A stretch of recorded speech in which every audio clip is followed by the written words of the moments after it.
अस्सलाम वालेकुम 10th class, how are you? Hope you all are fine. Okay class, हम लोग मुताला पाकिस्तान का जो फर्स्ट चैप्टर था तारीख़ पाकिस्तान, इसका हम लोग नेक्स्ट टॉपिक स्टार्ट करते हैं, क्योंकि इससे पहले हम लोगों ने बेनज़ीर भुट्टो के पहला और दूसरा दौर हुकूमत के बारे में पढ़ा था. होप यू आप लोगों को समझ आई होगी.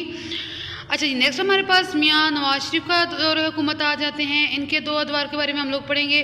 तो फर्स्ट हम लोगों ने नवाज शरीफ का पहला दौर हुकूमत पढ़ना है, जो कि 1990 से 1993 तक रहा.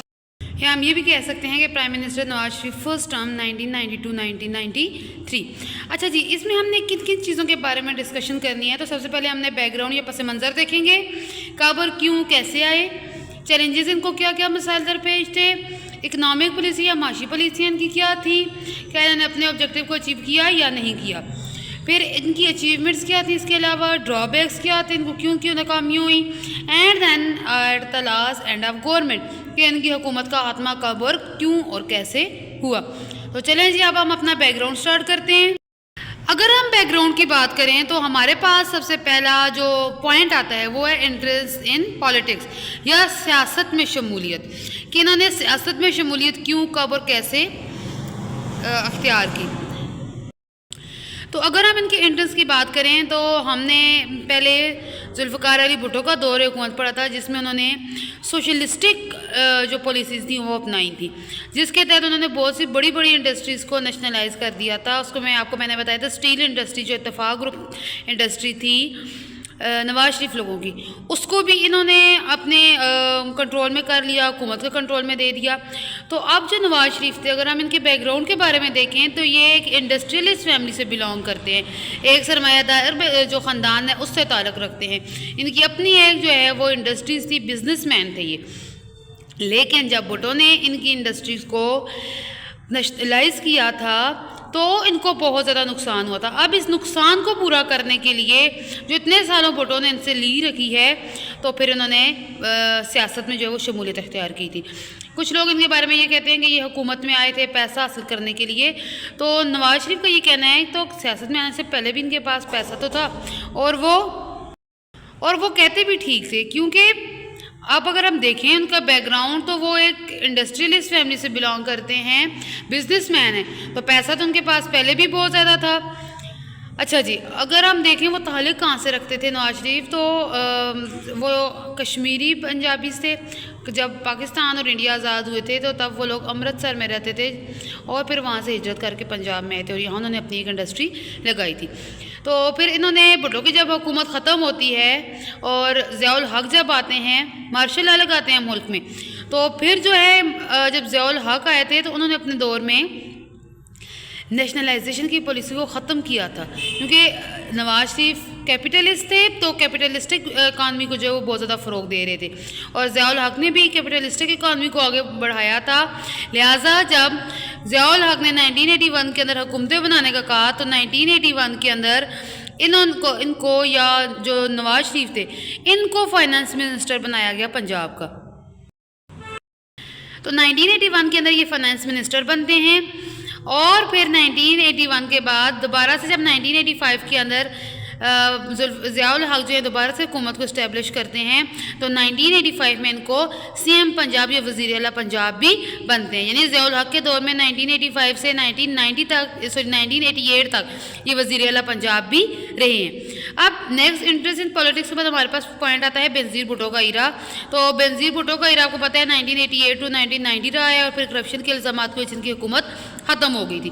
अब जब 1990 में इलेक्शंस होते हैं तो हमारे पास दो बड़ी सियासी जमातें थीं, एक PPP थी और दूसरी इस्लामी जमहूरी इत्तेहाद की पार्टी थी. तो जब इलेक्शंस होते हैं तो 1990 में IJI जीत जाती है और यूँ जो नवाज शरीफ की हुकूमत है वो बन जाती है. अच्छा, अब अगर CM पंजाब की बात करें, यानी 1985 से 1990 तक रहे, लेकिन आप लोगों के माइंड में ये क्वेश्चन आया होगा कि मैंने तो 1988 तक कहा है. तो 1988 में जब दोबारा से इलेक्शंस होते हैं, सॉरी यहाँ पर 1990 या 1988 है, 1988 में जब इलेक्शंस होते हैं तो ये दोबारा से री इलेक्ट हो जाते हैं पंजाब के वज़ीर आला या जो चीफ मिनिस्टर हैं. यानी कि हाँ जी, तो 1988 में दोबारा से ये पंजाब के वज़ीर आला या चीफ मिनिस्टर ही इलेक्ट होते हैं और यूँ ये 5 साल पंजाब में हुकूमत करते हैं। अब 1990 का जब रिज़ल्ट आता है तो 1990 के अंदर ये पाकिस्तान के प्राइम मिनिस्टर इलेक्ट होते हैं और यूँ जब ये प्राइम मिनिस्टर बनते हैं तो गवर्नमेंट जो है वो IGI के पास आ जाती है और इनकी हुकूमत 1990 to 1993 रहती है। नेक्स्ट हमारे पास चैलेंजेस आते हैं या मसाइल आते हैं। इनको अपने दौरे हुकूमत में कौन कौन से मसाइल का सामना करना पड़ा था, तो क्लास जो चीज़ें मैं बता रही हूँ आप लोगों ने अपने पास नोट भी करनी है। फर्स्ट इकॉनमी का मसला था, माशी मसाइल थे। सेकंड इस्टेब्लिशमेंट के साथ रिलेशन इनके खराब थे, आर्मी के साथ ताल्लुकात की वजह से ये इनका मसाइल रहा है। फिर इंडियन थ्रेड आ जाता है, इंडिया का ख़तरा था और 8 अमेंडमेंट या 8वीं आईनी तरमीम जो कि ज़ियाउल हक ने पास करवाई थी। अब माशी मसाइल की अगर हम बात करें तो 1990 के अंदर आपने पढ़ा था कि हालात बहुत ज़्यादा ख़राब हो गए थे जिसकी वजह से करप्शन के इल्ज़ामात लगे थे बेनज़ीर भुट्टो पे और उनकी हुकूमत को ख़त्म कर दिया गया था। उन्होंने बहुत हैवी बजट पेश किया था। तो जब ये आए हुकूमत में तो इकनॉमिक मसाइल तो उसी तरह से मौजूद थे। इकानमी जो है वो बहुत ज़्यादा नीचे जा रही थी, हमारी पैसे की वैल्यू गिर रही थी। तो ये तो ऑटोमेटिकली इकानमी जो का इशू है ये हर हुकूमत को हर दौर में रहा है। पाकिस्तान बनने से लेकर आज तक अगर आप बात करें तो टॉप चैलेंज जो हर हुकूमत के लिए वो इकानमी को स्टेबल करना है। नेक्स्ट रिलेशन विद इस्टेब्लिशमेंट या आर्मी के साथ ताल्लुकात, तो यहाँ आपको मैंने बताया था कि इनको लेकर भी ज़ियाउल हक ही आए थे।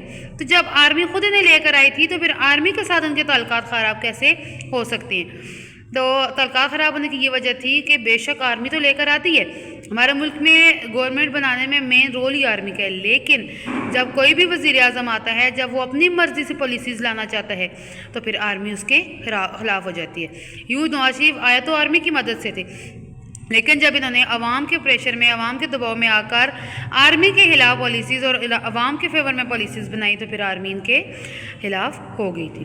नेक्स्ट इंडियन थ्रेड आ जाता है। इंडिया का मसला जो था वो उसी तरह से ख़तरा रहा था। आल्दो के नवाज शरीफ ने आते साथ ही वही मुआहदा जो बेनज़ीर भुट्टो ने किया हुआ था उसको दोबारा से तोसीक की थी। तोसीक कहते हैं उसको मज़ीद बढ़ाया था कि जो एटमी तनसीबात है दोनों मुल्क एक दूसरे की एटमी तनसीबात पर अटैक नहीं करेंगे, लेकिन इसके बावजूद भी इंडिया का ख़तरा पाकिस्तान को हर टाइम रहता था कि इंडिया किसी भी टाइम पाकिस्तान पर अटैक कर सकती है। और लास्ट 8 अमेंडमेंट या 8वीं आईनी तरमीम आ जाती है जो कि सदर ज़ियाउल हक ने करवाई थी, जिसमें सदर के इख्तियारात को ज़्यादा किया गया था 58(2)B के तहत। तो जब वज़ीर आज़म और सदर के दरमियान इख्तिलाफ़ात आते हैं तो उस टाइम भी गुलाम इसहाक़ खान और नवाज शरीफ के दरमियान इख्तिलाफ़ात पैदा हो गए थे बहुत से मसाइल पर। मेन जो मसला है वो आर्मी चीफ़ की तकर्री और जजों की तकर्री पर मसला था, तो जिसके तहत सदर ने अपना जो आर्टिकल है आइन 58(2)B उसको इस्तेमाल करते हुए सदर ने असम्बलियाँ तोड़ दी और यूँ जो है वो नवाज शरीफ की हुकूमत को डिसमिस कर दिया। तो मेन जो चैलेंजेस था हुकूमत के लिए वो 8 अमेंडमेंट था। अगर इसको ख़त्म कर दिया जाता तो फिर सदर जो है वो किसी भी तरह से हुकूमत को ख़त्म नहीं कर सकता था। ओके क्लास, यहाँ तक काफ़ी आज के लिए। अगर कोई चीज़ आपको समझ ना आई हो तो आप लोग पूछ सकते हैं, इतनी मुश्किल चीज़ें नहीं हैं जिसको, क्योंकि आपके पास चैलेंजेस अगेन एंड अगेन वो ही आ रहे हैं। इसमें सिर्फ 8 अमेंडमेंट एक न्यू आ जाता है और बैकग्राउंड आपको मैंने बता दिया है। ये तमाम चीज़ें आप लोगों के पास नोट की हुई हो, ये चीज़ें मैं आपकी चेक करूँगी। ओके क्लास, थैंक यू, अल्लाह हाफिज़।